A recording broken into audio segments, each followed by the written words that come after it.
प्रणाम। मैं यदुवंशी। चार धाम में भक्तों की बढ़ती भीड़ से पर्यावरण को खतरा।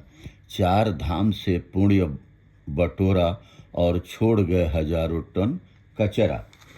केदारनाथ धाम में इस बार 2324 टन कूड़ा जमा हुआ, जो पिछले साल से करीब 324 टन अधिक है। खच्चरों से नीचे लाया जाता है। बद्रीनाथ धाम में अभी यात्रा जारी है, लेकिन यहाँ भी पिछले साल का कूड़े का रिकॉर्ड टूट चुका है। गंगोत्री में इस बार 705 और यमुनोत्री में धाम में 443 कुंटल कूड़ा एकत्रित हुआ। उच्च हिमालयी क्षेत्रों के तीर्थ स्थलों में मानवीय गतिविधियों के बढ़ते दबाव के बीच पर्यावरण चिंताएं भी लगातार सामने आ रही हैं। यात्रियों के टूटते रिकॉर्ड के साथ वहां जमा होने वाला कूड़ा भी हर साल नए कीर्तिमान बना रहा है। केदारनाथ धाम में इस बार रिकॉर्ड 17.68 लाख तीर्थयात्री पहुंचे, तो कूड़े की मात्रा भी 324 टन बढ़ गई। केदारनाथ में अन्य तीनों धामों की तुलना में अधिक कूड़ा एकत्र हुआ है। सोनप्रयाग से केदारनाथ घोड़ा पड़ाव तक कूड़ा प्रबंधन की जिम्मेदारी सुलभ इंटरनेशनल के पास है। इन संस्था के प्रबंधक धनंजय पाठक ने बताया कि केदारनाथ के पैदल रास्ते पर इस सीजन में 2300 टन कूड़ा एकत्रित किया गया।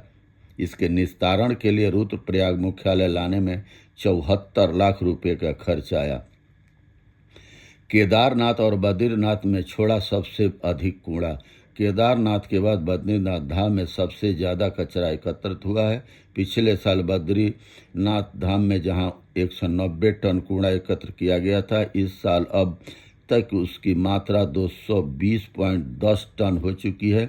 बद्रीनाथ धाम में अभी यात्रा जारी है, तो कूड़ा यह आंकड़ा कब अभी और भी बढ़ने की संभावना है। प्लास्टिक, थर्माकोल छोड़ जाते हैं यात्री।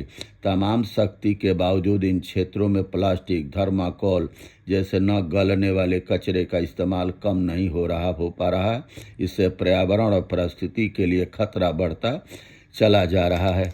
यहाँ देशवासियों को सोचने की बात है कि तीर्थ स्थल आप जा रहे हैं, तो इस तरीके का भी गंदगी फैला करके आप क्या संदेश देना चाह रहे हैं।